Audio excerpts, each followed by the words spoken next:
Pathogenic अपने India में नहीं है। नमस्कार, आप देख रहे हैं D9 न्यूज। मैं हूं आपके साथ में दिनेश जोल्हे। हम बात करेंगे बर्ड फ्लू को लेकर के। बर्ड फ्लू में कितने लोग जो है संक्रमित हो चुके हैं और बहुत सारे चूजाओं को नष्ट किया गया है। आखिरकार बर्ड फ्लू है क्या? और अगर आप दुकानों से खरीद करके अगर आप बॉयलर चिकन खा रहे हैं या चिक खा रहे हैं, रोटेट खा रहे हैं, कि सब्जी बना के खा रहे हैं, कि अंडा खा रहे हैं, तो आपको सावधानी बरतनी चाहिए। अब ये सावधानी की जो एडवाइजरी जारी किया गया है उप संचालक के द्वारा, आखिरकार उसमें क्या क्या शामिल है और आपको कैसे पता चलेगा कि बर्ड फ्लू के आप शिकार हो रहे हैं। तो मैं आपको बता दूं, आपके आसपास जितने भी जो पोल्ट्री फार्म हैं, अगर वहां से आप चिकन खरीदते हैं, अगर आप उसको ऐसे ही अधमरा पका करके खाएंगे या फिर उससे जो है खाने के बाद में आप अच्छी तरीके से आपके हाथ को हैंड वॉश नहीं करेंगे, या फिर अंडा भी खाएंगे तो अंडा खाने के बाद में आप जो है बिना ब्रश करे या फिर बिना जो है सैनिटाइजर से हाथ को धोए या साबुन से धोए बगैर अगर आप रहते हैं, हाथ को पोंछ करके रहेंगे, तो आपको अंदर में जो है बर्ड फ्लू का प्रकोप दिखाई देगा। और बर्ड फ्लू जो है दिखाई कैसे देगा, तो मैं आपको बता दूं, उसके लिए बहुत सारे जो है लक्षण हैं। तो लक्षण में क्या क्या है? अगर आपके बॉडी में अगर दर्द हो रहा है, बुखार हो रहा है, या आपकी बॉडी में ऐंठन है, या फिर आपको सांस लेने में समस्या आएगा चिकन खाने के बाद में, तो आपको ये स्वास्थ्य विभाग की आपको मदद लेनी चाहिए, डॉक्टरों की मदद लेनी चाहिए, क्योंकि वो आप बर्ड फ्लू के आप प्रकोप में जूझ चुके हैं, ये उनका पहचान है। लेकिन आपको बचना है तो बचना कैसे है, जैसे उप संचालक ने बताया वैसे मैं आपको उसका जो है पूरा विस्तृत जानकारी दे रहा हूँ। अगर आप कहीं से चिकन खरीद रहे हैं, ये बॉयलर का हो या फिर कोई भी पक्षी किसी भी तरीके से अंडा खरीद रहे हैं, जो भी है, आप खाने के बाद में आपको अच्छी तरीके से आपके हाथ को धोना है, आपको ब्रश करना है और आपको पूरी तरीके से उसको पका करके खाना है। और आपको संपर्क किसमें नहीं आना है। जैसे कि मान लीजिए कहीं पर कोई पक्षी मरा हुआ पड़ा है, या फिर कहीं भी कोई बगुले हो गया, कुछ भी पक्षी है या कोई मुर्गी है, अगर आपको मिलता है तो आप उसको अपने आहार का भोजन ना बनाएं, क्योंकि वो जो है बीमारी से ग्रसित होकर के मरा हुआ हो। तो अगर आपको उसकी कोई जानकारियां मिलती है तो आप जो विभाग को सूचित करें, या फिर जो है आप जो है किसी भी स्वास्थ्य विभाग से वो ले सकते हैं कि भाई ऐसा ऐसी जगह में हुआ है तो करना क्या है, वो सारा जानकारी आपको मिल जाएगा। या फिर आप जो है वेटनरी विभाग के जो चिकित्सा अधिकारी हैं उनसे जो संपर्क कर सकते हैं, जो आपके क्षेत्र में हमेशा जो है फील्ड करते रहते हैं। या फिर कोई भी आपको कुछ मतलब उल्टी आता है या दस्त आता है चिकन वगैरह खाने के बाद में, तो आप स्वास्थ्य विभाग की मदद लीजिए, ताकि आप जो है बर्ड फ्लू से बच सकते हैं। अभी तक हमारे छत्तीसगढ़ के भारत में कहीं भी ऐसा इस टाइप का जो है उस टाइप का हुआ नहीं किसी व्यक्ति को कि उसकी वजह से जो मृत्यु हुआ हो। हाँ, लेकिन बिलासपुर के कोनी क्षेत्र में जो गवर्नमेंट पोल्ट्री फार्म है, वहाँ पर जो है 4400 से 5500 आसपास जो है पक्षियों को दफनाया गया है, जो वो है मुर्गा मुर्गी है। और वहाँ उस क्षेत्र के आसपास को 1 किलोमीटर और 10 किलोमीटर के क्षेत्र में जितने भी पक्षी या चूजे वगैरह हैं, सबको जो है दफनाया गया है, क्योंकि शासन ये चाह रहा है कि आपको स्वास्थ्य अच्छा रहे, आपके परिवार अच्छा रहे और आप भी अच्छे रहो। अगर आपको कोई ऐसी समस्याएं अगर आती है तो मैं इसमें एक नंबर डाल दूंगा विभाग का, उसमें आप फोन करके जो है उनको सूचना दे सकते हैं। देखिए, बर्ड फ्लू एक वायरल बीमारी है, विषाणु युक्त बीमारी है, जो H5N1 वायरस के कारण होती है।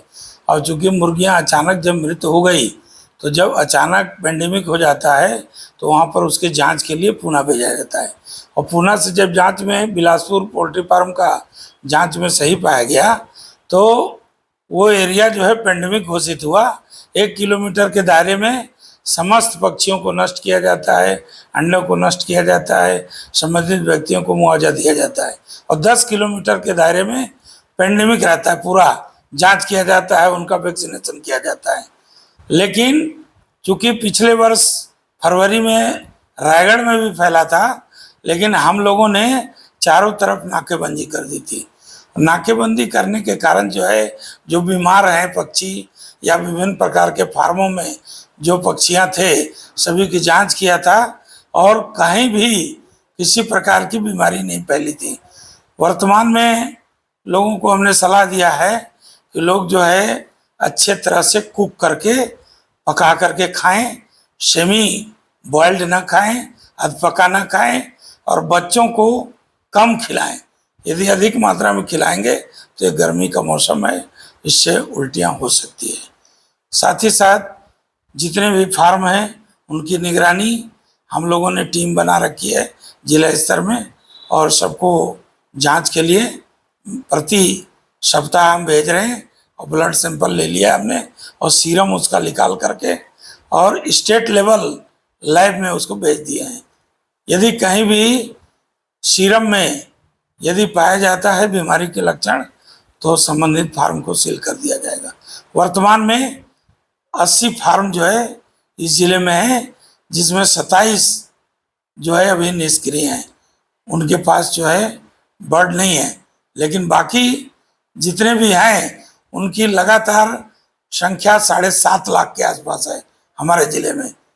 तो उसका हम लोग बराबर निगरानी कर रहे हैं और बड़े फार्मों का लुकआउट करके कोई भी बीमारी इस जिले में नहीं हुआ। लेकिन आपको मालूम होना चाहिए कि एशिया में कहीं भी मुर्गियों से मनुष्यों में और मनुष्यों से मनुष्यों में बर्ड फ्लू बीमारी नहीं फैला है।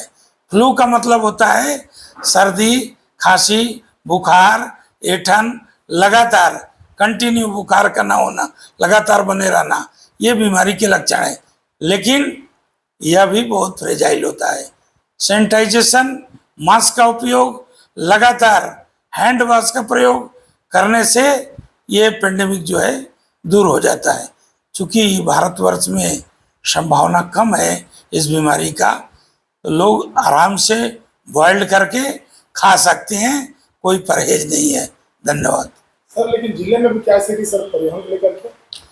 परिवहन के लिए हमने कनकवीरा में डॉक्टर पंकज पटेल और टिमरलगा में निषाद जी और योगेश चौधरी को सरसिवा सरिया और डोंगरी पाली में डॉक्टर सिदार और भिलाईगढ़ में डॉक्टर रविंद्र कुर्रे, इन सबों को लगातार 10 बजे रात तक निगरानी के लिए लगा रखा है कि कहीं भी अगर संदिग्ध मुर्गियां आती हैं तो संबंधित थाने में सूचना देकर गाड़ी को रुकवा करके और जब्ती की कार्रवाई होगी।